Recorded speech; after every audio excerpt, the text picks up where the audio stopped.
Marcher avec sagesse. Dans Proverbes, chapitre 1, versets 24 à 27.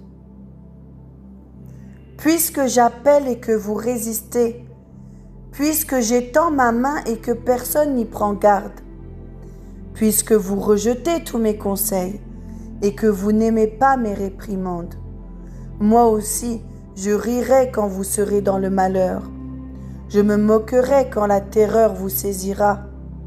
Quand la terreur vous saisira comme une tempête et que le malheur vous enveloppera comme un tourbillon. Quand la détresse et l'angoisse fondront sur vous. Ce passage nous montre quelque chose de solennel dans la manière dont Dieu agit avec l'homme. Dieu parle, il appelle, il étend sa main. Mais ici, cet appel est refusé.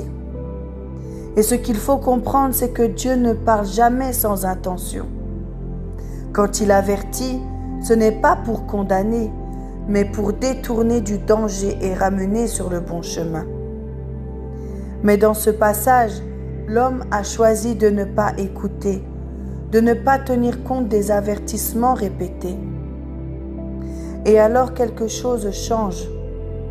Ce n'est pas Dieu qui s'éloigne en premier, mais l'homme qui persiste dans sa direction. Et les conséquences deviennent alors visibles, non pas comme une surprise, mais comme le résultat d'un chemin déjà emprunté. Ce texte nous rappelle aussi une vérité importante. Dieu respecte profondément les choix de l'homme. Il appelle, il avertit, il instruit, mais il ne force pas un cœur qui refuse d'entendre.